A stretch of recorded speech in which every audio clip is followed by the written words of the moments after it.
Yeah, we're live. Right.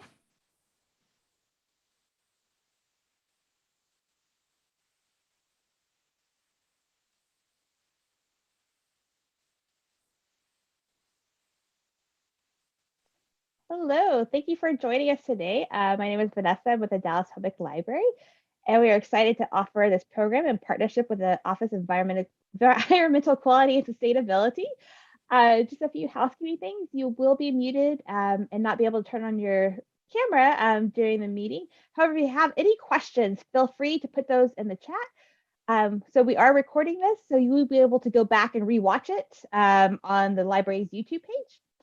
So I'm going to go ahead and turn it over to Nedra with the Office of Environmental Quality and Sustainability. Thank you, Nedra. Thank you, Vanessa. I know that's not an easy name to say. It's just so long. But thank you for having me, and I'm very pleased to be a part of this program and this partnership.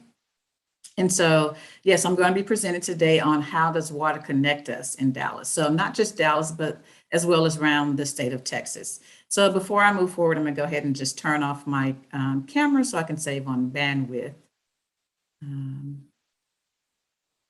All right. So again, I am so excited and pleased to be presenting on this partnership program, Earth Day Every Day with the Dallas Public Library for Water Connects Us. Water connects us for many different reasons, whether it's location, the love for being on or near water, or because of the basic essential need for water. So outreach and engagement is a key concept to providing an agreed set of messages and resources to a wide range of audiences that will provide them the awareness to make informed decisions that will help empower to save the earth. As an outreach and engagement member, it is our mission to empower Dallas. So Dallas Environmental Quality and Sustainability is the in-house consultants for the entire city of Dallas, which address all concerns of air, land, and water. Also responding to environmental spills and its mitigation process, to the newly Urban Agriculture Division and its zero waste program, which encourages reducing waste going to the landfill by reducing items, reusing them, and repurposing items, and also to conserve water, as well as the outreach and engagement team.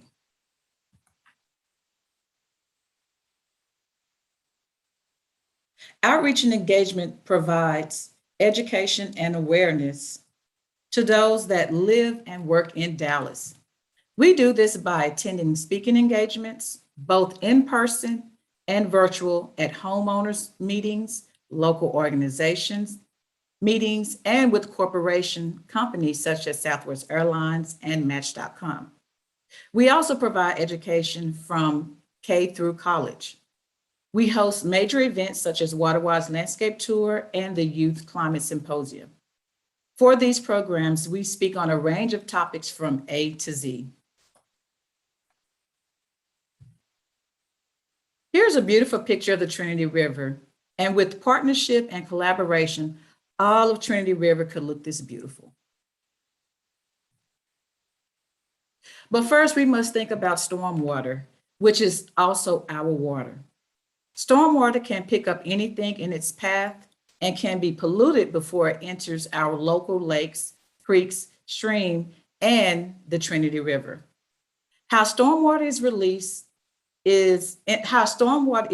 into the waters of the U.S., its operation is permitted by the state of Texas TCEQ, so we may have and keep clean water. There is less than 1% of water on the earth that is fresh water and available for human consumption. So we need your help to keep pollution like litter and chemicals out of the stormwater system. So how the city manages stormwater is through a MS4 permit, the Municipal Separate Storm Sewer System, which is issued by the Texas Commission on Environmental Quality, TCEQ, which this permit allows the city of Dallas to discharge rainwater from its storm drain system to the waters of the United States. As you can see here, if you want to know more information about the permit, you can visit TCEQ website and the permit number is provided below. So stormwater is also enforced through the City of Dallas ordinance. Stormwater violations can be forced upon anyone who violate this ordinance by commingling stormwater knowingly and unknowingly with any other product or chemicals. Violating stormwater ordinance can be punishable up to $2,000 per fine per day. So here's an illustration showing some of the common stormwater pollutants that can impair our water. You can have runoff from streets. Streets are impervious surfaces, meaning it won't absorb water and the water will flow over its surface and pick up anything in its path. You also have pet waste. Pet waste increases bacteria in our water when not picked up regularly. And other sources of chemicals such as motor fluid, fertilizer, and litter.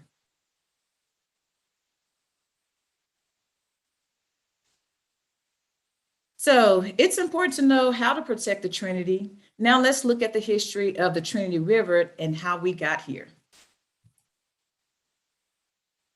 Walking along the Trinity.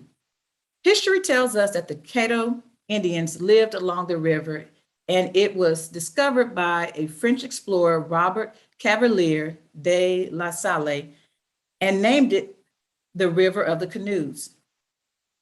It was then named the Most Holy Trinity by Spanish explorer Alfonso de Leon. Settlement began here in 1841, founder of Dallas by John Neely Bryan. And shortly after boat commerce begins, but was only navigable to Navarro County, which is south of Dallas, Texas. Here are a few photos of the Trinity River. On your bottom left is a picture of a boat trying to navigate the waters of the Trinity River. And on the right of this picture is a picture of the Trinity River before it was straightened in 1928. The Trinity River was a meandering river that it means that it winds like a snake through Dallas. And as the city population grew, floods continued. The flood of 1908 resulted in the deaths of 11 people, the loss of infrastructure on the city's east and west sides of the river.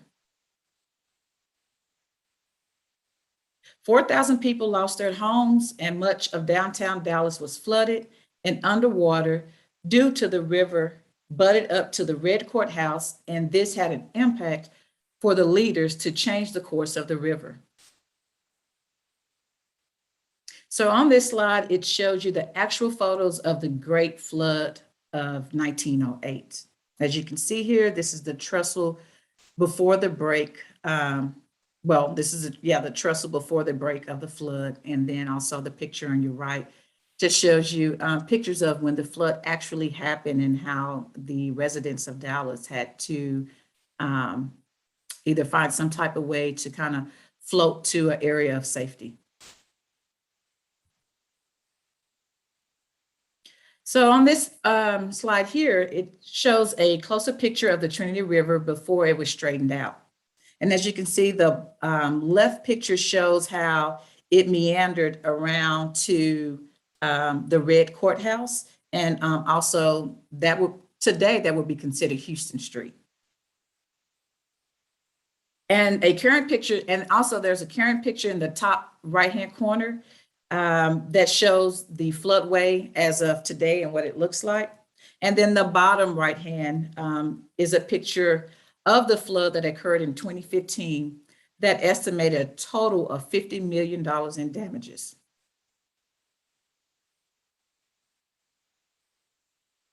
So let's fast forward to the Trinity River of today. So the Trinity River is formed by two streams coming together, the West Fork and the Elm Fork. Then it merges together in Dallas and traverses another 500 miles to the Gulf of Mexico, which supplies water to cities that are south of Dallas for their drinking water.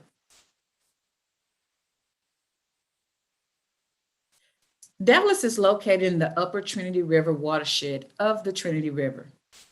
It begins near the North Texas-Oklahoma border.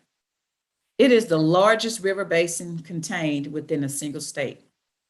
It is also the state's third largest river and covers 7% of the state's land area.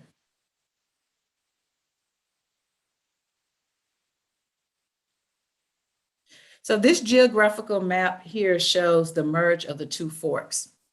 If you look over towards Fort Worth, that would be the west fork of the Trinity River.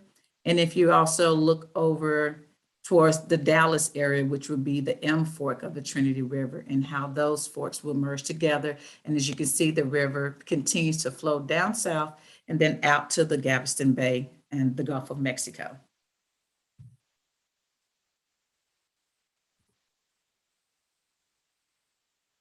So the Trinity River flows into the Galveston Bay. The Trinity River supplies 54% of the freshwater inflows to Galveston Bay, which the Trinity River is the lifeblood of Galveston Bay for its economic and cultural importance.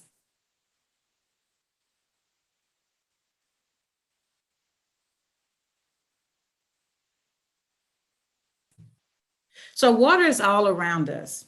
No matter what side of the river you're on, water has a great importance to society. Around Dallas, there are 670 miles of creeks and channels. Dallas alone has approximately 1.3 million residents living and depending on the water. Almost everyone lives or works near a body of water. People settled because of the water and stayed because of it. And so you have the channels, you have the White Rock Lake, you have Lake Cliff Park, White Rock Creek, Cedar Creek, Pioneer Plaza Waterfall, Turtle Creek, and that's just to name a few of the local water bodies.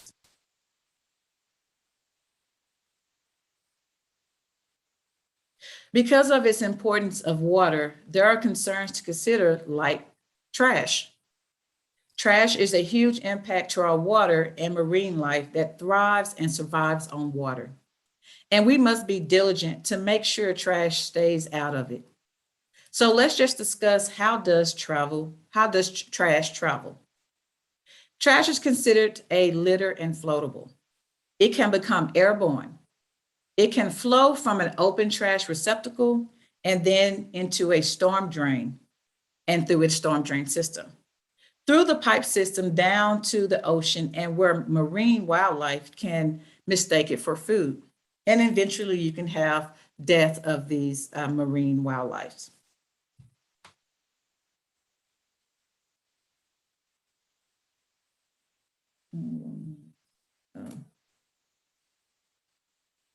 So the Trinity River not only discharges rainwater into it, but it's also the lifeblood of Galveston Bay. The fresh water is critical to the balance of water that supports healthy fish and other ecosystems of that water body. Like you have your wetlands, you have oysters for recreational fishing, trout, as well as seagrass.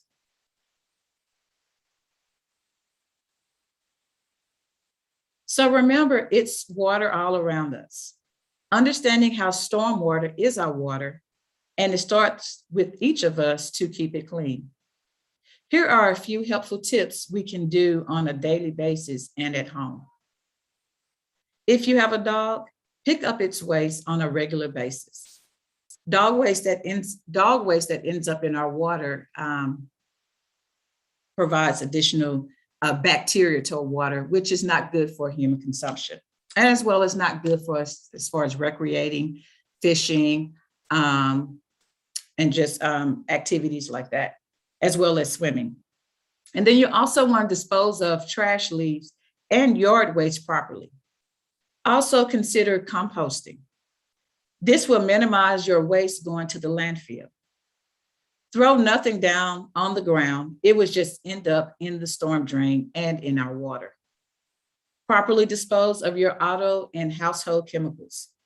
The city of Dallas has a program, and you can find out where the BOPA van will be if you visit the sanitation's website, and it can tell you what weekend it will be closest to your area. And then also you can visit the Dallas County Home Collection Center. If you live in the city of Dallas, as well as just in Dallas County, you're able to go and discharge of these chemicals free of charge.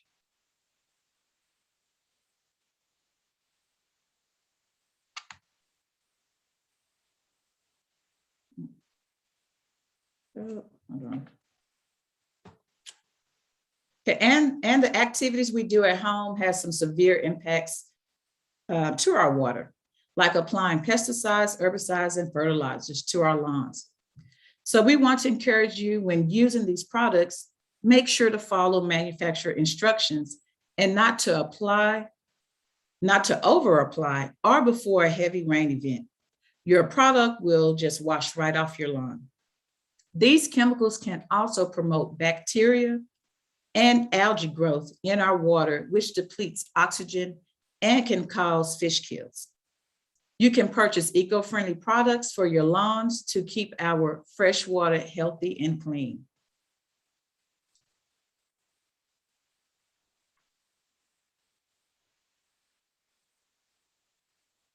So to be a part of the solution and our cleanup efforts, you can participate in cleanups near a waterway or in your own community. Organize a cleaning event of your own. Your neighborhood parks and recreation could use a helping hand to clean up around its facilities. Sign up with our very own volunteer program and storm drain marking program. Or if you would like to stay informed with what Dallas Environmental Quality and Sustainability is doing, sign up for our newsletter at greendallas.net.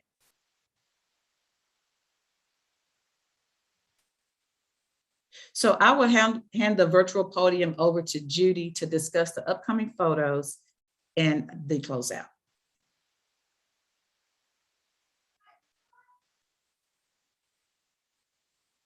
Judy?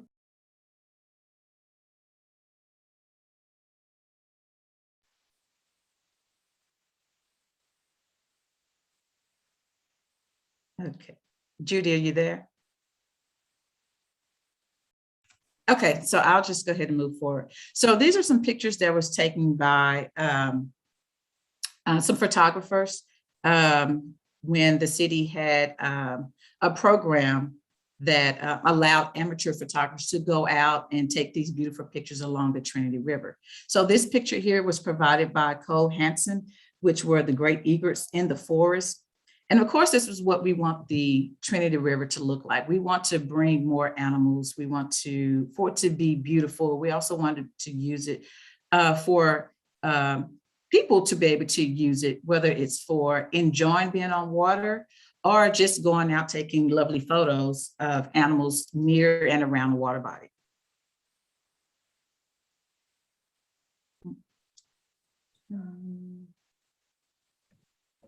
And then here's another photo by a professional photographer, Sean Fitzgerald, of a snow egret and the great egrets.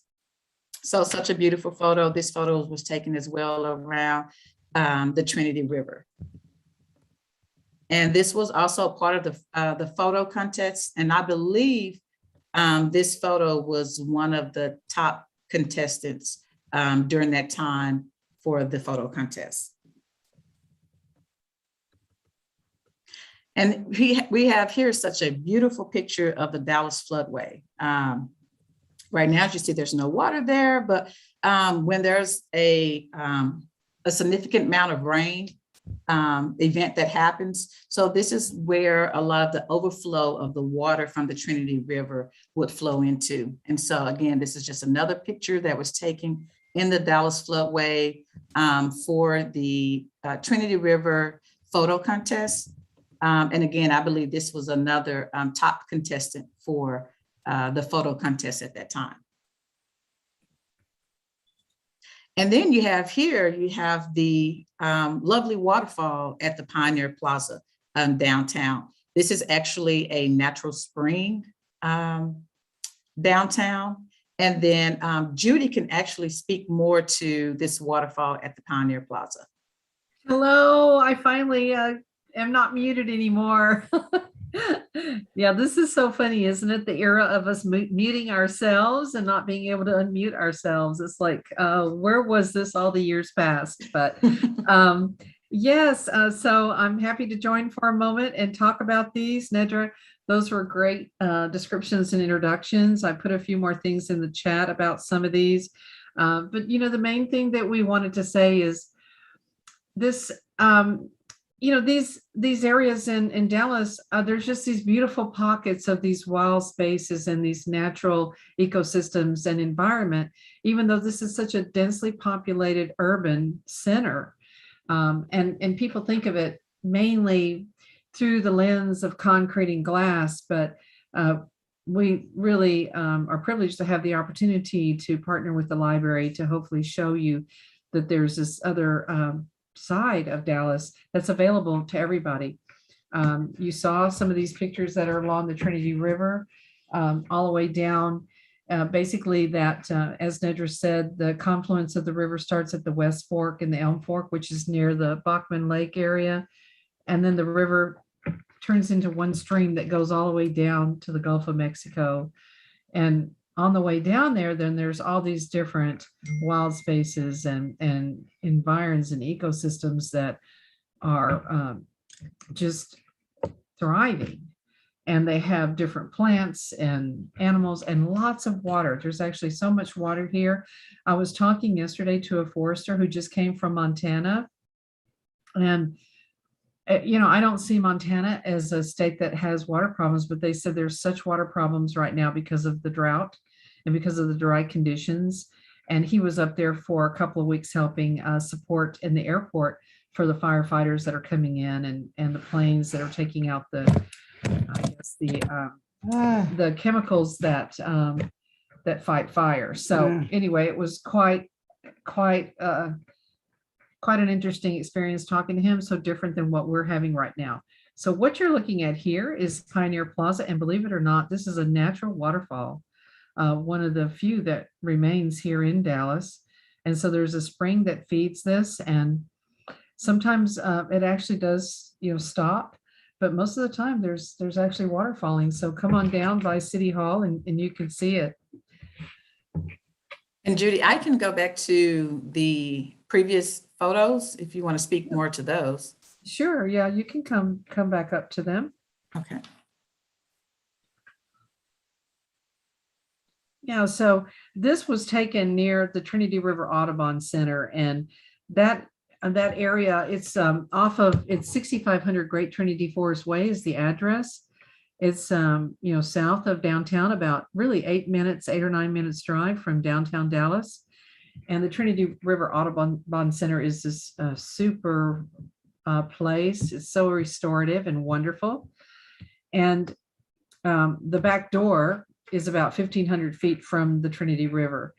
And then there's a lot of dense trees and foliage, and these flocks, you know, birds, of course, will congregate in the early morning, and usually in the late afternoon is when they like to get together. So it was actually a teenager at the time that this picture was taken who won one of the first place for wildlife in the Trinity River photo contest.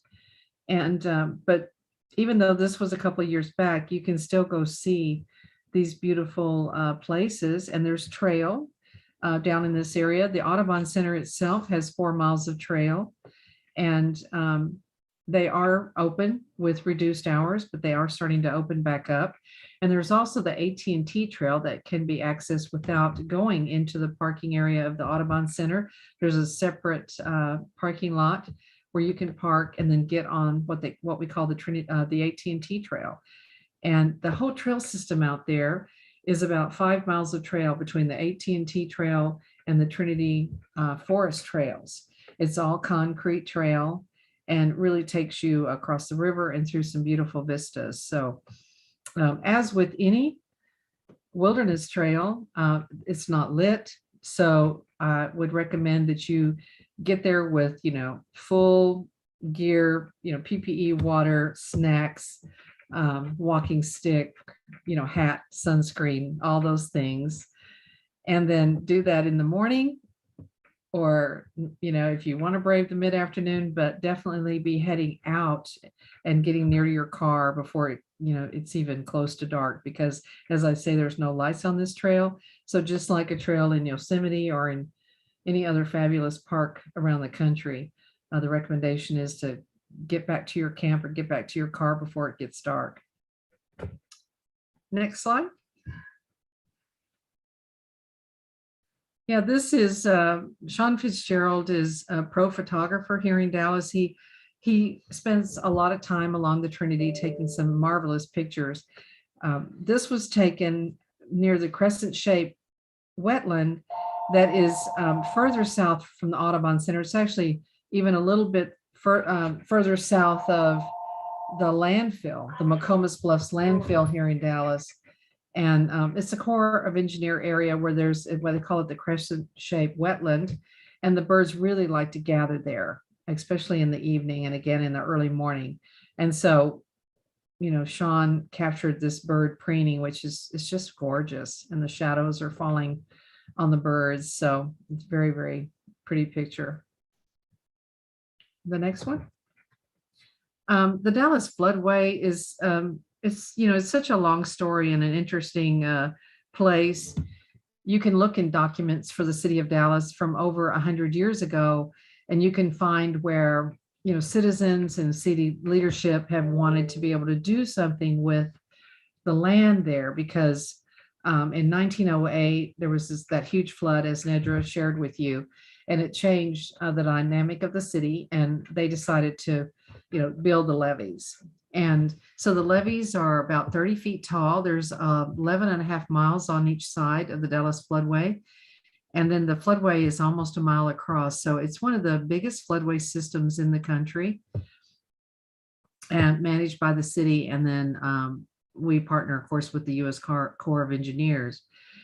So the hope has always been to be able to have recreational, pockets and spaces, but first and foremost, this is always going to be the floodway to protect, the residents and the businesses all along the city center and the core of the city, because that's where the river, although it seems small, in heavy rains, it can certainly come out of its banks, and then a lot of water can come through this floodway.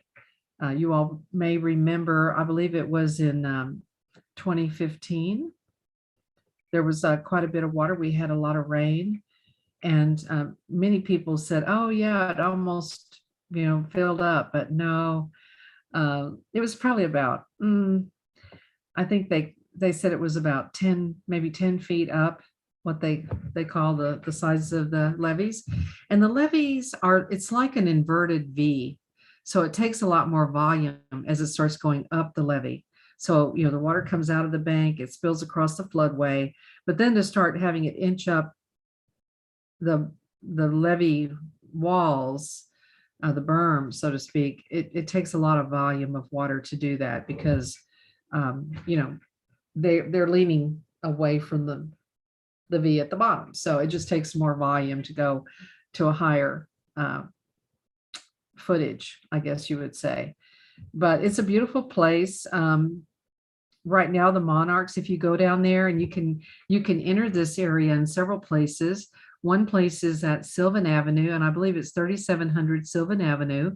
There's parking down there, and there's trail. You can get to the Skyline Trail, and that trail will then take you toward the Margaret Hunt Hill Bridge and the Ronald Kirk Bridge, and that's the Ronald Kirk Bridge is an outdoor recreation area.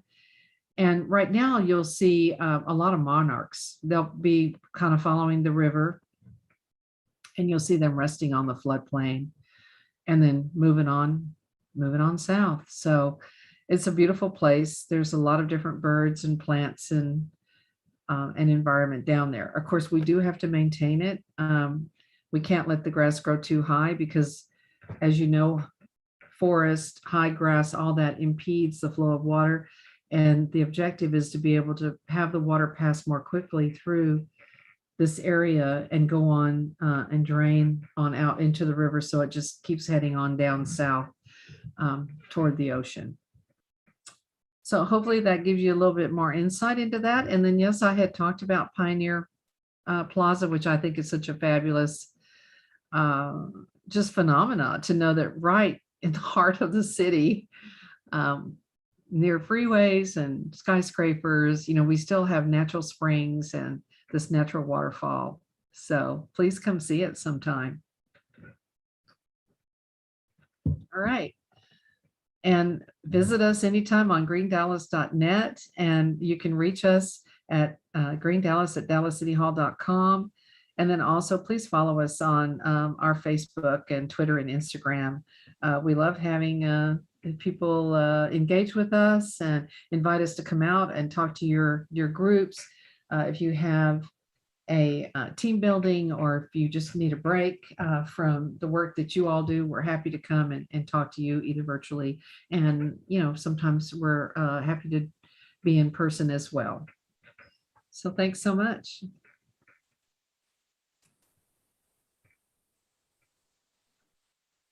All right. Did anybody have any questions for Judy or Nedra? I know that I was shocked to learn. I just learned that I've lived in Dallas my whole life, and I didn't know Pioneer Plaza was spring fed. That's really cool. Yeah. I drive past that on my way to work. And there's always some ducks usually down in that little pond along the road.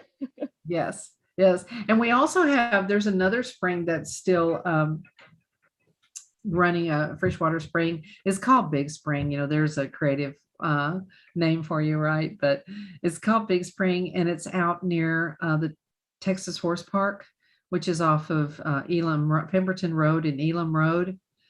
And it is gated, probably with COVID and all that. I don't think they're having a lot of visitors go out there, but it's a really cool phenomena as well, because the water just comes right out of the ground and pulls up into a small pond.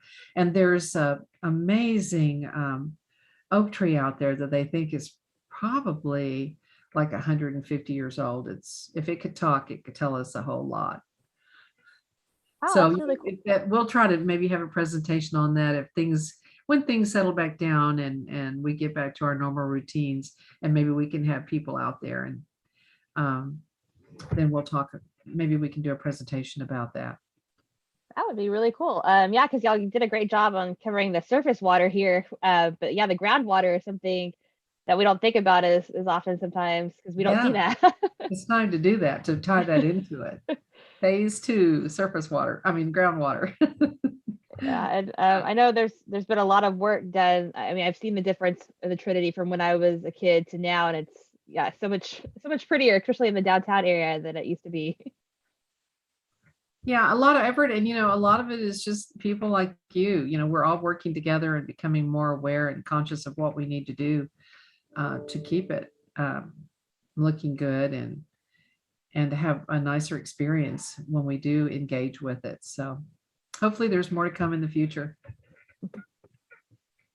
All right, I'm gonna make one more last call for if anybody has any questions they want to put in the chat about how the water works, or how you can do more to help with our water runoff situation and stormwater. I know that I have seen neighbors blow their grass into the storm drain before.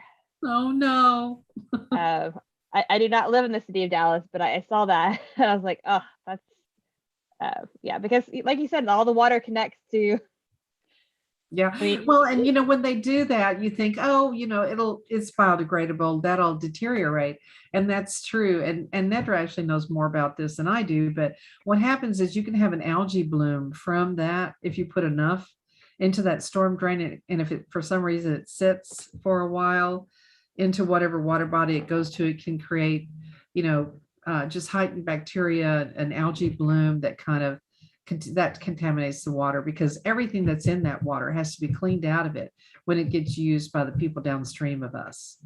for the wildlife, Yes. the livestock, and the homes. So it just adds to the expense, and it's just can be avoided by not blowing that grass down the storm drains. Right, and then also to add to that those algae blooms, because they can deplete the oxygen in the water, and which can eventually cause fish kills Yes. within that water body.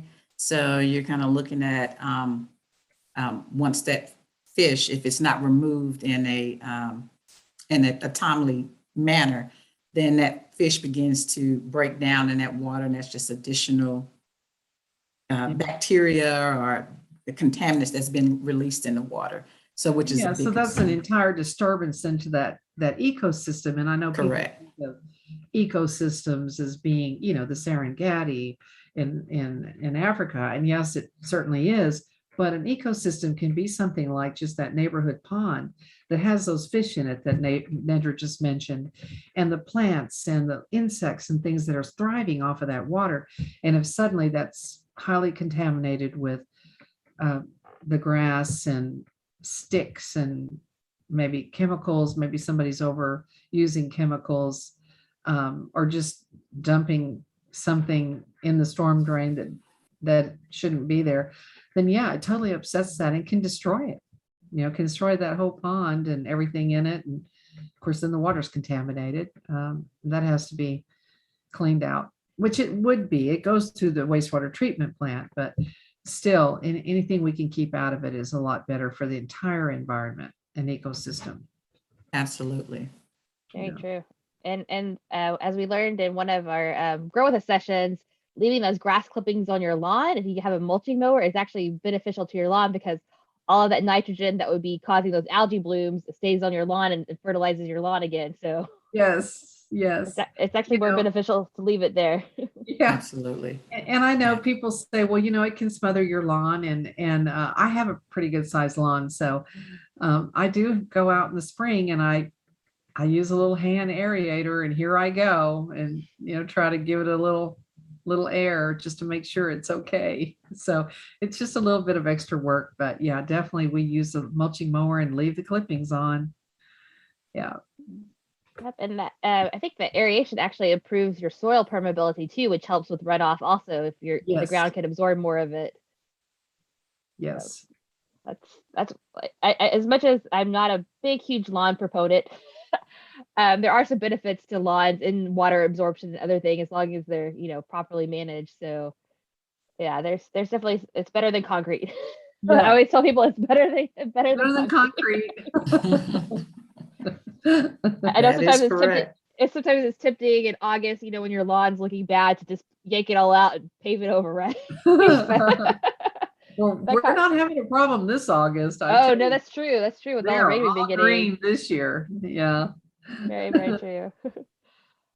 All right. Well, if there's no other questions, I'm going to go ahead and put next week's in the chat. And so if you want to learn more about some of maybe the wild neighbors that live near these waterways and part of the ecosystem Judy was talking about, Sam from the Texas Parks and Wildlife Department, he's an urban biologist, will be talking next Grow With Us session.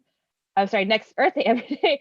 And then our next Grow With Us session is going to be about trees, which are also very important. As you mentioned, how you can't have trees in the floodway, but trees are good for flood control in other places. So yeah, how to plant some more trees. There's a lot of benefits to trees for our environment, besides water management. Carbon sequestration is another one of the things that they're really good at, producing more oxygen for us. So there's a whole lot of benefits to planting trees. So someone from the Texas Tree Foundation will be talking to us about how to, if you had any damage from the winter storm, how to repair that, and also how to plant and select some trees that grow well in the area. Because yeah, as much as there's some trees that I would love to grow, they're either not suited for the area, they can actually, some of them can become invasive, which we want to avoid. And some of them are water hogs. So depending on what your water availability is, you may not want to plant those. All right. Did you have anything else, Judy or Nedra, before we close out? No, just want to say thank you. I really appreciate the opportunity to be able to speak on this partnership program. and also be able to share the importance of how water connects all of us, no matter what side of the river that we live on. So it's important to all of us, to our being, and just want to encourage people to make sure that they do their part to, help keep it clean. We are a small team of 5, and so we try to make sure that we touch at least touch all 1.3 million people in Dallas, although that may sound impossible, but with this virtual program, it allows us to be able to kind of tap into an audience that we typically probably don't meet. So really happy with that. And if there's any additional questions that our audience would like to follow up with us, then they can visit us at greendallas.net for more information and tips. And you can also email us any questions that you may have at Green Dallas and Dallas City Hall. So, and also want to encourage you all to keep visiting and attending these virtual programs, the Earth Day every day. We have the Earth Kids program, as well as the Grow With Us program that you mentioned a few minutes ago. So keep attending, and we just look forward to keep providing you all great information. So just want to say thank you, and thank you for being a part of this program. Thank y'all so much for providing all this information. I know working on this with y'all, I've learned a whole lot. So always a lot of great information. Thank you, everyone. Have a great day. All right. Thank y'all so much.